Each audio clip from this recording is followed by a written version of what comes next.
Eh bien, shalom, shalom, la paix dans les cœurs. Bonjour chers frères et sœurs, bonjour chers tous. Ici c'est la voix du berger Raphaël, le béninois, le petit paysan. Je tiens d'abord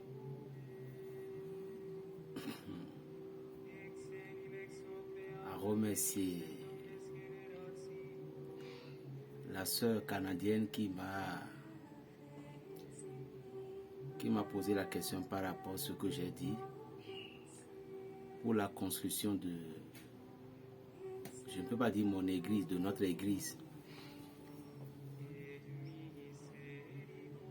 Que comment cela va se dérouler.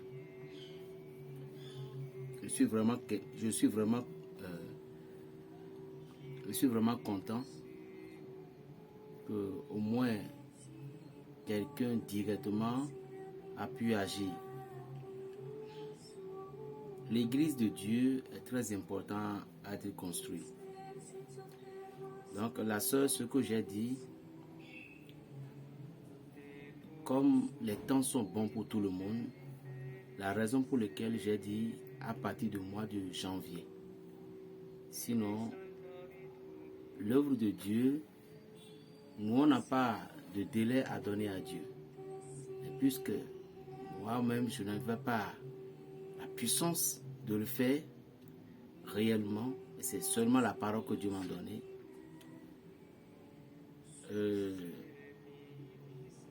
il est de mon devoir de vous aider aussi. Vous voyez. La raison pour laquelle j'ai dit l'année prochaine. Sinon, si j'ai eu les moyens, je peux le faire tout de suite même. Donc, merci beaucoup à la sœur. Je ne suis pas simplement un homme qui partage les plantes. Je suis un homme qui se trouve dans les domaines de un peu de choses. Il n'est pas parfois trop bon à ce que nous montrons des délivrances que nous faisons tout autour. On n'a pas eu cette autorisation. Sinon, vous allez voir tout ça aussi sur les réseaux. Vous voyez un peu. Donc, c'est une communauté. Et je suis le président. C'est une communauté et je suis le président. Une communauté qui a été créée depuis 2008. Depuis 2008. Et moi-même, je suis né dans la spiritualité. Mais moi-même, j'ai commencé par débrouiller dans la spiritualité, moi-même depuis 1998. Vous voyez un peu. Donc, aujourd'hui, si je dis qu'on va construire la maison de Dieu, parce que j'en ai besoin et Dieu en a besoin. Donc, je ne peux pas quémander. Vous êtes tous mes disciples. Tous ceux qui me considèrent, vous êtes tous mes disciples, mes amis. Donc, si vous voulez, vous pouvez venir dans le pays pour voir. C'est là, les preuves sont là, c'est pas quelque chose. Et ceux qui ont déjà venu chez moi et puis reparti, oui-même ils ont vu. Donc, je vous ai dit qu'il y a des gens que je ne les ai pas amenés à la maison, ils ont resté à l'hôtel et ils sont partis. C'est selon le choix de Dieu. Mais d'autres, eux, ils sont venus à la maison. Donc ceux qui ont venu à la maison, ils ont vu au moins l'endroit. Il y a des choses à reparer. Il y a des choses où nous voulons reparer toutes choses. Voilà, donc c'est à partir de janvier que je vais lancer réellement les procédures. Mais si quelqu'un voit que moi je vais commencer par cotiser, il n'y a pas aussi de souci. Tout simplement, ce qui est pour Dieu, on ne touche pas. Tout ce qui est pour Dieu, on ne touche pas. Sinon, c'est grave. Donc, j'ai eu peur de la punition de Dieu. Donc, si quelqu'un est prêt, il peut commencer. Dans le cas contraire, l'année, nous entrons dans l'année. Nous allons construire. Et vous allez voir tous comment les travaux ont démarré, comment cela va se terminer aussi. Je vous remercie d'avance. Une seule qui m'a demandé, et je vais vite répondre parce que j'ai une séance que je vais vite répondre. Il y a encore une sœur qui m'a dit, est-ce que en récitant les psaumes, c'est nécessairement de préciser les anges des psaumes. Bon, dans certains domaines, oui, il est très important de, si vous voulez la manifestation, vous voulez que les psaumes répondent, il nous faut forcément invoquer. Mais comment invoquer? C'est simple. C'est simple. Et vous voulez consacrer une eau par exemple, vous prenez votre psaume. Supposons le psaume 4, qui parfois, si nous sommes dans les manques de moyens financiers et nous voulons urgemment une porte ouverture capitale de l'argent, c'est le psaume 4 qu'on lise 7 fois vers 4 heures, 5 heures, et le psaume 23 7 fois au lever du soleil au cours de 6h30 à 7h. Voilà. Et on le lit jusqu'à ce qu'on obtienne ce que nous voulons. Si nous voulons de l'argent capital. Maintenant, supposons que vous avez lu le psaume 4. Et quand vous avez lu le psaume 4, directement à la fin du psaume,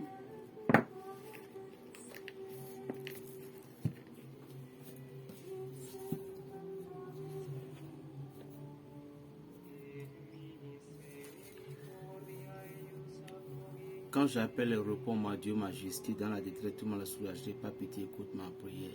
Homme, jusqu'où irez-vous dans le mépris de ma gloire, l'amour du vide de la poursuite du mensonge. Je sais que le Seigneur mis à part son fidèle, quand j'appelle le Seigneur m'écoute. Frémissez, ne péchez pas sur votre lit, réfléchissez sur vous, offrez les sacrifices prescrits, comptez sur le Seigneur. Et son nombril a dit sur moi, pas de salut pour le point de Dieu.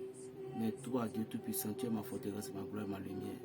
Lorsque tu as résidé les sommes, tu as terminé ainsi. Tu dis, oh, l'ange béni de ce psaume. C'est simple, c'est pas que ça n'a pas besoin que tu vas connaître forcément.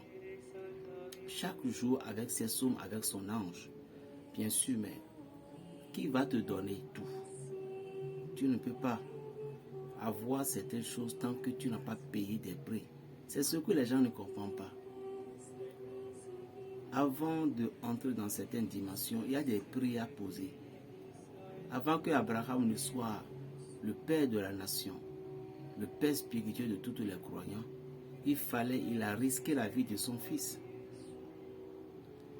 En fait, ce que l'homme ne comprend pas, Dieu n'a pas besoin de quelque chose de chevaux. C'est la mentalité de l'être humain qui pollue son être qu'il est. Sinon, Dieu n'a rien besoin de vous. Puisque c'est lui qui vous a tout donné. C'est lui qui a tout créé. Et pourquoi l'homme a eu cette imagination en pensant que dans son petit cœur que c'est lui qui donne tout à Dieu? Non, tu ne donnes rien à Dieu. Nous ne donnons rien à Dieu. C'est Dieu qui nous donne tout. Tout ce que tu as, c'est lui. Vous avez vu David, au moment où David avait péché, l'ange qui avait exterminé, tué, l'ange lui a dit, va aller offrir une offrande à Dieu. Et au cours de cette offrande en question, Dieu va la pardonner. Il va lui remettre tous ses péchés. Et ce n'est pas la première fois que David avait péché. Mais la parole de Dieu avait dit que Satan s'est redressé contre Israël. Donc parfois Satan nous pousse dans des péchés.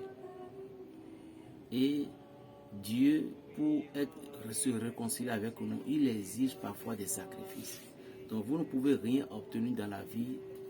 Si vous avez trop de la gratitude, vous allez faire des choses, mais les choses ne vont pas donner son pouvoir, c'est tout. Les autres peuvent en train d'avoir des miracles, mais vous ne l'aurez jamais. C'est ça la vie, c'est ça ce que les gens ne comprennent pas. Il faut un sacrifice, nomme de ce que tu veux. Il y a des gens ils sont dans le monde, j'ai parlé de construction de l'église, notre église maintenant non, et je demande de l'aide. eux, ils sont là pour ça. Il suffit qu'ils tombent sur cette vidéo et il est sûr que ce que je dis, c'est la vérité. Ça, c'est un don. Dieu, et puis tout le monde n'a pas ces dons. Et c'est ça, à cause de ça que lui, il est riche. C'est à cause de ça que sa famille vit. C'est à cause de ça que lui-même, il est en bonne santé. Mais la mentalité de l'être humain, lui, pense qu'il donne ça à un être humain. Vous ne donnez jamais à un être humain. Si quelqu'un est venu sur les réseaux sociaux, il vous a jamais menti. Et il vous a dit qu'il veut faire ci, pour le Seigneur, il veut faire ça, puis vous lui avez donné de l'argent, il a bouffé. Va aller regarder sa vie. C'est ce qu'on appelle la malédiction. On ne s'abuse pas avec les choses de Dieu. Donc, je disais tantôt qu'en toute chose, pour acquérir une connaissance, vous devez avoir des prix à payer. Ça, c'est clair et net. Même si la personne vous a donné cadeau, essayez de le récompenser par quelque chose. C'est le secret de la vie. Abraham connaissait ce secret. La raison pour laquelle quand Melchisedec est venu la rencontrer dans le désert, il a donné des pièces de talent. Et pour le retour, Melchisedec lui a donné le Christ. Vous n'avez pas compris que le Christ travaille depuis dans le monde. Lorsque Abraham fut, je fus. Melchisedec a présenté Jésus-Christ par les ossis qu'il a offris à Abraham. Le vin et le pain. Vous devez comprendre réellement. C'est pourquoi je vous dis, votre historique, nul ne peut pas venir vous les compter. Nous les Africains, nous connaissons encore bien réel Dieu plus que tout. Nous connaissons qui est Jésus, nous connaissons le passage de Jésus au milieu des enfants d'Israël. Le même Jésus qui s'est transformé, il est le même Jésus qui s'est passé par Enoch, qui s'est passé par Élie, Élisée. Vous ne pouvez jamais comprendre. C'est un mystère déguisé. Vous comprenez? C'est un mystère déguisé. Mais tout simplement, la dernière chair qu'il a portée, on appelle ça la fin de toute loi. C'est tout. C'est tout. Avant que cette chair ne prenne possession de tous les miracles, de toutes les positions de la terre, dans toutes les cultures, il faut que la chair en question doit être immolée à Golgotha. Et spirituellement, on dit l'agneau, mais physiquement, c'est un être humain. Est-ce que pensez-vous que le Christ même peut résister? La manière dont la Bible a expliqué, et puis son sang a été versé tout autour, croyez-vous que le Christ même peut résister physiquement? Il ne peut pas résister physiquement. C'est la puissance du Saint-Esprit qui l'a aidé. Vous ne pouvez rien faire sans l'aide de ce monsieur qu'on appelle l'Esprit de Dieu. Et vous ne pouvez pas arriver à une hauteur dans tous les domaines si vous ne pratiquez pas les aumônes. Vous ne pratiquez pas la spiritualité des dons. Quand est-ce que vous allez ouvrir les yeux et comprendre que lorsque vous donnez, on dit l'aumône délivre du péché, délivre de la mort. Les gens, vous avez des millions dans votre compte, vous meurez, vous mourrez, vous laissez. Or, ces millions que tu as dans ton compte, le passage, le moment est venu pour que tu puisses donner un peu à ton frère, tu puisses donner un peu à l'autre. Ce que tu lui as donné, tu ne l'as pas donné. C'est que tu l'as dit d'aller le mettre dans la banque spirituelle.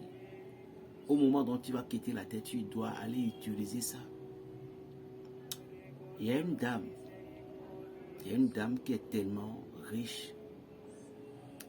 Elle est fortunément riche. Elle a construit des châteaux, construit des maisons un peu partout. Vous savez ce qui s'est passé. Un jour, il est couché dans sa chambre et l'arme est sortie du corps. Brusquement,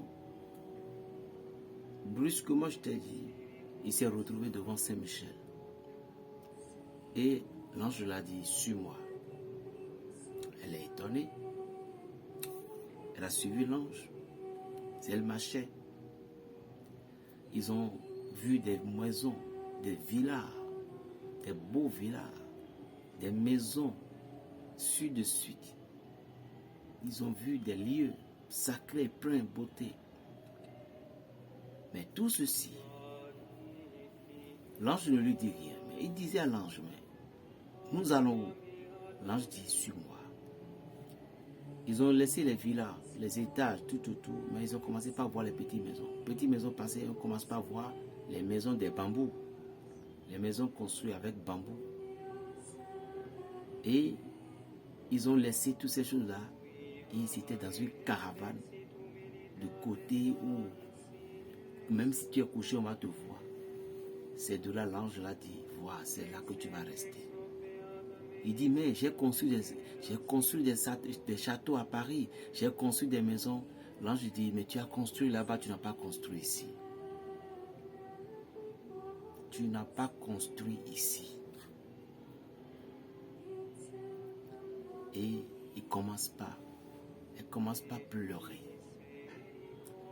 L'ange a dit, c'est ce que tu as construit ici, c'est ça que tu viendras un jour habiter dedans. C'est ce que tu as construit pour Dieu. C'est dans ça. La manière dont tu vas à l'église, tu mets des faux billets dans la quête du pasteur. Tu mets de l'argent déchiré. C'est ça. Et ça t'attend.